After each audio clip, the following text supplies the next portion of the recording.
வணக்கம் நேயர்களே. இன்றைக்கு என்ன? அகத் தூய்மை, புறத் தூய்மை.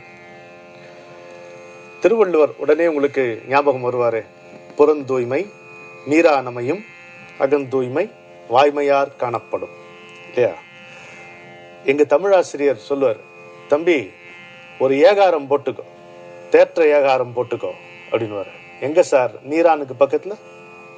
புறந்தூய்மை நீரானே அமையும், அகந்தூய்மை வாய்மையாலே, அப்பதான் வாய்மையால் மட்டுமே காணப்படும்ங்கிற பொருள் வரும். அவர் சொல்லுவாரு, நீ என்னதான் போட்டு பவுடரை போட்டு தேய், சென்ட்டை போட்டுக்கோ, பர்ஃப்யூமை போட்டுக்கோ, பாடி ஸ்ப்ரே போட்டுக்கோ, தண்ணி விழுந்தாதான் என் உடம்பு சுத்தமாகும். அதனால்தான் நீரானே அமையும். அதுபோல மனசுல தூய்மை என்பது சத்தியம் இருந்தால் மட்டுமே வரும், உண்மை இருந்தால் மட்டுமே வரும். உள்ளத்தில் உண்மை ஒளி உண்டாயின் வாக்கினிலே ஒளி உண்டாம் நாம் பாரதி. அந்த உண்மை இருந்தால் தான் ஒரு புறந்தூய்மை நீரானமையும், அகந்தூய்மை வாய்மையார் காணப்படும். இது ரெண்டையும் பொருத்தி நம்முடைய பெரியவர் அருளி இருக்கிற வார்த்தைகளை இன்று கவனிப்போம். ஒரு கவிதையாக பார்ப்போமா? உடம்பு குளிக்கும் போதெல்லாம் உள்ளம் குளிர்ச்சி பெறுகிறது. உண்டா இல்லையா? உடம்பு குளிக்கும், அதாவது மேல தண்ணி போட்ட போது நமக்கு பாத்ரூம்ல பாட்டு வருது இல்ல, எதனால? மனசு குளிர்ந்து போகுது. அதனால உடம்பு குளிக்கும் போதெல்லாம் உள்ளம் குளிர்ச்சி பெறுகிறது. உள்ளம் குளிக்கும் போதெல்லாம் உடம்பில் தளர்ச்சி விடுகிறது. உள்ளம் குளிக்கும் போதெல்லாம் உடம்பில் தளர்ச்சி விடுகிறது. உடம்பில் உள்ளம் வைத்ததெல்லாம் உடையவனை அதில் நிறுவிடத்தான். உடம்பில் உள்ளம் வைத்ததெல்லாம் உடையவனை அதில் நிறுவிடத்தான். உடம்பும் உள்ளமும் ஒன்றானால் உள்ளும் புறமும் ஒன்றாகும், உண்மை அதிலே நின்றாடும். சரியா? இப்பே வணக்கம் நன்றின்னு சொல்லிடலாமா? கொஞ்சம் சுவாரஸ்யமா பார்ப்போம். பெரியவர் அதிகாலை குளியல் என்பது மிகவும் அவசியமானது சொல்றார். எப்ப குளிக்கணும்? அவர் சொல்ற காலை உதயத்திற்கு 3.25 நாழிகைக்கு முன்பு. ஒரு நாழிகைங்கிறது 24 நிமிடங்கள். அப்படின்னா 90 நிமிடங்கள் முன்பு. சூரிய உதயத்திற்கு 90 நிமிடங்கள் முன்பு. பஞ்சாங்க இது நம்ம பத்திரிகையில் பார்த்தோம்னா நாளைக்கு சூரிய உதயம் எத்தனை மணிங்கிறது நமக்கு தெரியும். அதுக்கு 90 நிமிடங்கள் முன்பு. இது அருணோதயம், பிராத்த காலம் என்று சொல்லப்படும் வைகரை பொழுது. குளிர்ந்த நீரில் ஸ்நானம் பண்ணணும் அப்படிங்கிறார். அவர் எப்போ அப்படித்தான் இருந்தார். பாறையா கபம் கட்டி இருக்கும் பொழுது கூட அவர் அப்படித்தான் குளிர்ந்த நீரில் தான் ஸ்நானம் செய்திருக்கிறார். ஏன் அப்படின்னு கேட்டா, அதுக்கு சொல்ற தூங்கு மூஞ்சித்தனம், சோம்பல் இவை அகலும். இன்னொன்று, தேக சுத்தி ஏற்படும், உற்சாகம் பிறக்கும், சுறுசுறுப்பு பிறக்கும், நரம்பு மண்டலமே உறுதி பெறுங்கிறார். நர்வஸ் ஹெல்த் அது வரும் அப்படிங்கிறார். என்னுடைய தந்தையார் 87 வயது வரைக்கும் குளிர்ந்த நீரில் தான் குளிப்பார். தலைக்கு தான் குளிப்பார். தலைக்கு குளிக்கணும் அப்படின்னு சொல்றாரு. பெண்கள் தினந்தோறும் தலைக்கு குளிக்க வேண்டிய தேவையில்லை. வாரத்தில் 3 நாட்களோ 4 நாட்களோ குளித்தால் போதும். பாக்கி நாட்கள்ல மஞ்சள் தண்ணீர் தெளித்து கொண்டால் போதும்னு ஒரு குறிப்பு அவர் சொல்லியிருக்கிறார். இது புறந்தூய்மை. இந்த புறந்தூய்மையை அகத்தூய்மையா மாத்துறதுக்கு ஒரு உபாயம் சொல்கிறார். குளிப்பதை சாதாரணமா குளிப்பதாக நினைத்து கொள்ளாமல் மந்திரபூர்வமாக செய்யும். கோவிந்தா கோவிந்தான்னு குளிக்கலாம், சிவசிவான்னு குளிக்கலாம், ராமராமான்னு குளிக்கலாம், பராசக்தி ஸ்ரீ மாத்திரை நமகான்னு குளிக்கலாம். இறைவனுடைய ஏதாவது ஒரு பெயரை பற்றி கொண்டு அப்படியே அந்த பெயரை அப்படியே மனசுல வாங்கி கொண்டு அந்த எண்ணத்தை நெஞ்சிலே பொருத்தி கொண்டு இந்த மேலே தலையிலிருந்து நீர் ஊற்றி கொண்டோமானால் அகமும் தூய்மையாகும். அப்ப நீர் என்பது புறத்துக்கு தூய்மை தருவது என்று நினைத்து கொண்டிருக்கிறோம். அந்த நீரில் இறைவனுடைய பெயரை கலந்து விட்டோமானால், அந்த இறைவனுடைய பெயரை நெஞ்சிலே நிறுத்தி கொண்டு அந்த நீரை நாம் மேலே ஊற்றி கொண்டோமானால் புறம் மட்டுமல்ல அகமும் தூய்மை அடைகிறது என்பதை மிக அழகாக நமக்கு எடுத்து சொல்கிறார். எனவே குளியலை மந்திரபூர்வமாக செய்தால் அகமும் தூய்மையாகும், ஆன்ம நிலைக்கு நல்லது அப்படின்னு சொல்றார். ஆனா ஒரு சின்ன இது சொல்றார். குளிப்பதனால், அதிகாலையில் குளிப்பதனால் உடம்பிலிருந்து அழுக்கு போவதும் மனம் குளிர்வதும் உடனடியாக நமக்கு தெரிந்துவிடும். ஆனால் ஆத்ம சுத்தி மெல்லத்தான் தெரியுங்கிறார். ஆத்ம சுத்தி மெல்லத்தான் தெரியும். மனம் குளிர்வது என்பதும் மனம் தூய்மை அடைவதனுடைய அடையாளம். இல்லையா? இல்லைன்னா எப்படி குளிரும்? மனம் கொதிக்கும். என் மனசு கொதிக்குது அப்படின்னு சொல்றோம்ல, ஏன்? அதுல பிரச்சனை இருக்கு, மாசு இருக்கு, அதனால கொதிக்குது. குளிர், ஆஹா மனசு குளிர்ந்துருப்பா, இப்பதான்ப்பா மனசு குளிர்ந்தது அப்படிங்கிறோம். ஏன்? அங்க ஒரு நிம்மதி இருக்கு, ஒரு நிறைவு இருக்கு. அதனால எனவே குளிக்கும் பொழுது இறைவனுடைய பெயரை சொல்லிக்கொண்டே நம்ம குளிக்கும் பொழுது மனதும் குளிர்ச்சி பெறுகிறது என்றால் அதுதான் அடுத்த நிலைக்கு நம்மளை கொண்டு செல்லும். It will take us to the next step. அது ஆத்ம சுத்தி, சித்த சுத்தி. போன முறை பார்த்தோம்ல, அந்த சித்த சுத்தியை அது செய்யும். சாதாரணமாக தேகத்தை மட்டுமே சுத்தம் செய்யக்கூடிய நீரை வைத்துக்கொண்டு இன்னொரு உபாயத்தை அதில் பொருத்தி அதை அகத்தையும் சுத்தம் செய்யக்கூடிய அளவுக்கு உயர்த்தி காட்டுகிறார் பெரியவர் நமக்கு.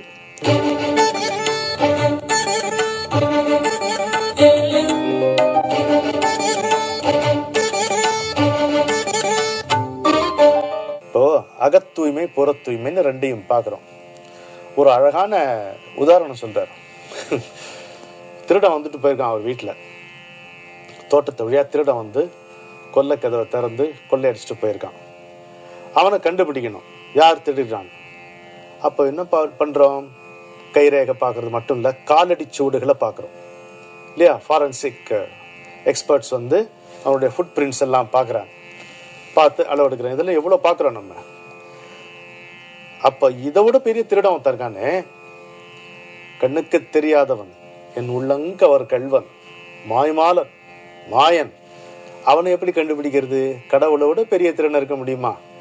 கண்ணன் என்பவன் கள்ளனடி இல்லையா? அவனோட பெரிய திருடன் இருக்க முடியுமா? அவனை எப்படி கண்டுபிடிப்பது? அவனை கண்டுபிடிப்பதற்கு என்ன அடையாளம்? எந்த அடையாளத்தை வைத்து அவனை கண்டுபிடிப்பது? கண்ணுக்கு தெரிய மாட்டேங்கிறானே திருடன். அப்போ ஒரு அழகான பதிலுங்க. இது சாதாரணமான வார்த்தைகள் தான் அவர் சொல்லியிருக்கிறார். ஆனா இதனுடைய பொருள் சாதாரணமானதாக இல்லை. நம் உள்ளத்தில் இது ஊற வைத்து இதை நம்ம உணர்ந்து கொள்ள வேண்டும். சொல்லட்டுமா என்ன அவர் சொன்னார்ட்டு? அவர் சொல்றார், நாம் தான் அவனுக்கான தடயம். இறைவன் இருக்கிறான் என்பதற்கு அடையாளம் எது என்று கேட்டால் நாம் தான் அவனுக்கு அடையாளம். நாம் இங்கே உயிர் வாழ்கிறோம் அல்லவா, இந்த உலகத்திலே உலவுகிறோம் அல்லவா, நாம் தான் அந்த இறைவன் இங்கு இருக்கிறான் என்பதற்கான தடயம். இவன் இங்கு எங்கோ இருக்கிறான் என்று நினைத்துக் கொண்டுதான் அந்த தடயத்தை வைத்துக் கொண்டு பார்க்கிறோம். ஆனால் நாம் தான் அவன் என்கின்ற நிஜத்தில் நம்முடைய மனம் நிறுவிக்கொள்ளுமானால் அவன் எங்கும் இருக்கிறான் என்பது புரியும். அவன் தடயங்களை விட்டு செல்பவன் அல்ல, தடயங்களை விட்டு கவனிப்பவன். கண்டுபிடிக்கிறியான்னு பார்க்கறதுக்கு இல்லையா? கண்ணாமூச்சி ஆடும் பொழுது மரத்துக்கு பின்னால ஒளிந்து கொள்ளுகிறோம், மேஜைக்கு அடியிலே ஒளிந்து கொள்ளுகிறோம் குழந்தைகள் இல்லையா? அந்த ஆட்டெல்லாம் போச்சு, ஒளிந்து கொள்ளுகிறோம். ஆனா ஒரு ஊரை தாண்டியா போயிடுறோம், அந்த தெருவை தாண்டி போறோமா? கண்ணாமூச்சி எல்லாம் தெருவை தாண்டி போனாலாம் அது சீட்டிங் அப்படின்னு சொல்லுவோம். அது கிடையாது, அந்த வீட்டுக்குள்ளேயே தான் இருக்கணும். ஆனா கண்டுபிடிக்கணும். அதே மாதிரி நாம எங்க இருக்கிறோமோ அங்கதான் இவன் இருக்கான். இந்த திருடன் இங்கேயே தான் இருக்கான். இங்க தெரிஞ்சவன் தான்ப்பா திருடி இருப்பான் சொல்லுவாங்கல்ல, தெரிஞ்சவன் தான் திருடி இருப்பான். இங்கதான் எங்கேயோ இருக்கான் திருடன் சொல்லி இங்கேயே தான் இருக்கான். எங்கும் இருப்பவன் இங்கு எங்கோ இருப்பதாக நினைத்து கொண்டு நாம் தேடுகிறோம். இருக்கும் இடத்தை விட்டு இல்லாத இடம் தேடி எங்கெங்கோ அலைகிறார் ஞான தங்கமேன்னு கண்ணாசன் பாடுவாரு. அது மாதிரி இருக்கு. எனவே அவன் இங்கே இருக்கிறான் என்பதற்கான தடயம் நாம் தான். சரி சரி பெரியவரை, நீங்க சொல்றீங்க, நீங்க சொன்னா கரெக்டா தான் இருக்கும், நீங்க சொன்னா சத்தியமா தான் இருக்கும். ஆனா புரியலையே, ஏன் எனக்கு புரியல, ஏன் எனக்கு புரியல? அந்த கேள்வி அவரே எழுப்பி பதில் சொல்கிறார். சரி, இதயம்னு ஒண்ணு இருக்காப்பா? ஆமா இருக்கு பெரியவா, இருக்கு. அது யாருடைய இடம் கேட்கிறார். அப்போ துணுக்குற்று போகிறோம். இதயம் இல்லைன்னா நம்ம வாழ முடியாது, மனசுன்னு ஒண்ணு இல்லைன்னா நம்ம வாழ முடியாது. ஆனால் அது யாருடைய இடம் அப்படின்னு கேள்வி வரும்போது புரியுதில்ல, அது இறைவனுடைய இடம். இதயம் என்பது இறைவனுடைய இடம். அந்த இடத்தை நீ குப்பை தொட்டியாக வைத்திருக்கலாமான்னு கேட்கிறார். இறைவன் என்பது இறைவனுக்கான இடம், இறைவனுடைய இடம், அவனுடைய சொந்த இடம். அதை நீ குப்பை தொட்டியாக வைத்திருக்கலாமா? அதனால்தான் தெரியல, எங்க இருக்கான்னு நமக்கு தெரியல. அதை நீ அகற்ற வேண்டும். எப்படி? தினமும் அவனுடைய பாதத்தை நினைத்துக்கொள். தினந்தோறும் அவனுடைய பாதத்தை நினைத்து கொண்டு ஒரு 5 நிமிடங்களாவது தியானம் செய். இதைத்தான் நான் கேட்கிறேன் உனக்கு. அப்படி இந்த நிகழ்ச்சியை, இந்த கருத்தை யார் எழுதியிருக்கிறார் தெரியுமா?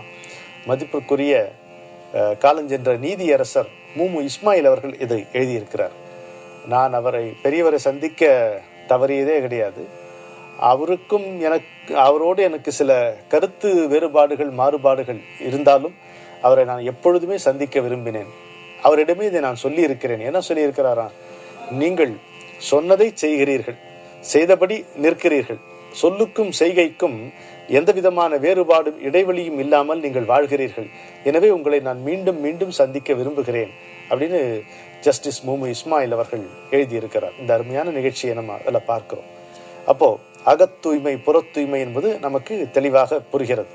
ஒன்று, காலையில் நீராடல்.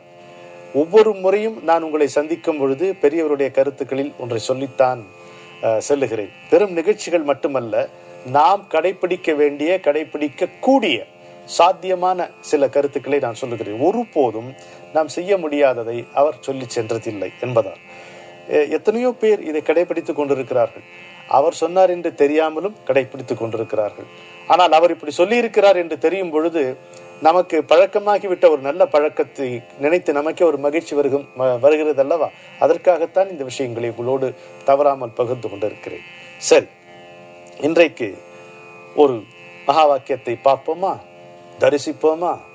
என்ன சொல்கிறார்? சாந்தி என்னும் பூரணத்துவம் அடைந்த பிறகு வருகின்ற மரணம் மரணம் அல்ல, அது அமிர்தம் என்கிறார். சாந்தி என்னும் பூரணத்துவம் அடைந்த பிறகு வருகின்ற மரணம் மரணம் அல்ல, அது அமிர்தம் என்கிறார். If you achieve peace, you don't die. If you achieve peace, you don't die. You depart. நீங்கள் வெளியேறுகிறீர்கள். There, death becomes nectar என்று சொல்கிறார். அருமையான ஒரு தகவல். அதாவது ஒரு மனிதன் அடையக்கூடிய மிகப்பெரிய நிலை என்பது என்ன? முக்தி, ஆன்மீக விடுதலை. அதுதான் அச்சீவ்மெண்ட், அதுதான் சாதனை. அந்த அச்சீவ்மெண்ட்ல ஸ்பெஷாலிட்டி என்ன? அது இந்த உடம்பில் இருக்கும் பொழுதே அதை அடைய வேண்டும். செத்த பின்பு சிவலோகம் வைகுந்தம் ஒத்துக்க மாட்டான் பாரதி. இங்க இருக்கும் பொழுது ஹியர் அண்ட் நவ், இங்கே இப்போதே இருக்கக்கூடிய நிலையிலே இதை அடைய வேண்டும். இருந்த இடத்தில் இருந்தபடி வானில் பறந்து வரலாம் பழகு என்னும் என்னுடைய குரல். அப்போ இங்கு இருக்கும் பொழுதே இதை அடைய வேண்டும். அப்படி அடைந்தால் அதற்கு பிறகு இந்த உடம்பு என்ன ஆகும்? அதுக்கு மரணம் உண்டா? மரணம் உண்டு. அதைத்தான் இந்த நுணுக்கமான கருத்தை சொல்கிறார். அதாவது ஏதும் அறியாமல் மரித்து போகின்ற மரணம் வேறு, எல்லாவற்றையும் அறிந்து இந்த உடம்பை உதிர்த்து போவது வேறு. அது மரணம், இது மரணம் அல்ல, இது அமிர்தம் என்கிறார். மரணமில்லா பெருவாழ்வு என்றால் இந்த உடம்பிலேயே காலாகாலமாக இருப்பது அல்ல. இந்த உடம்பில் இருக்கும் பொழுதே கடத்தில் இருக்கின்ற இந்த ஆகாசம் மகாகாசத்தோடு கலந்து விடுவது விதேக கைவல்யம் என்று ரமண மகர்ஷிக்கு குறிப்பிடுவார்கள். அதுதான் இந்த உடம்பில் இருக்கும் பொழுதே இந்த தேகம் நான் இல்லை என்று தெள்ளத் தெளிவாக தெரிந்து கொண்டு தேகாத்ம பாவனையை அறவே துறந்து கடந்து எது பரம்பொருளோ எது அறுதியான உண்மையோ சத்தியமோ அதனோடு கலந்து இருப்பது. அதான் யோகம். யுஜ் இஸ் டு ஜாயின். ஜீவாத்மா பரமாத்மாவோடு கலந்திருப்பது, தெள்ள தெளிந்த ஜீவன் சிவலிங்கமாக திகழ்வது. அப்படி இருந்தால் அதற்கு பிறகும் பிராரப்தத்திற்கு ஏற்பல் அல்லது அந்த யோகி அந்த ஞானி நிச்சயித்தபடி உடம்பு ஒரு நாள் விழும். அது இருக்கக்கூடிய உயிர் பறவை இனி வினைக்கட்டுகளிலிருந்து அது விடுபட்டதால் அது அப்படியே அந்த அகண்ட பரிபூர்ணமான பரம்பொருளில் கலந்துவிடும். இதைத்தான் நம்ம கவனிக்க வேண்டும். அப்ப அது மரணமாகாது. நான் என்னுடைய உடம்பு விழும் பொழுது அது மரணம். ஆனால் ஒரு ஞானியினுடைய உடம்பு ஒடுங்கும் பொழுது அடங்கும் பொழுது அது மரணம் அல்ல, அமிர்தம். எனவேதான் அவர்கள் அடக்கம் செய்யப்பட்டிருக்கின்ற அந்த தலங்கள், பிருந்தாவனம் சொல்லுங்க, சமாதின்னு சொல்லுங்க, எதை வேணா பேர் சொல்லிக்கங்க, அவர்கள் அவர்களுடைய உடம்பு வைக்கப்பட்டிருக்கிற இடத்தில் அவ்வளவு வைப்ரேஷன் இருக்கு, அவ்வளவு அதிர்வலைகள் நமக்கு இருப்பதற்கு காரணம் அவர்களுடைய தவமும் அங்கே கூடியிருக்கிறது. அவர்களுடைய உடம்பு ஒடுங்கி இருக்கின்ற உடம்பை உதிர்த்து விட்டு போயிருக்கிறார்கள். உதிர்ப்பது என்பது மலரை உதிர்த்து விட்டு அவர்கள் மகா ஆகாசத்தில் கலந்திருக்கிறார்கள். அந்த மலரில் அவர்களுடைய தவம் நிறைந்திருக்கிறது. அவருடைய மலரடியை தொழுது அந்த தவத்தினுடைய அருளை நாம் பெற முடியும் என்று சொல்லி உங்களிடமிருந்து விடைபெறுகிறேன். வணக்கம்.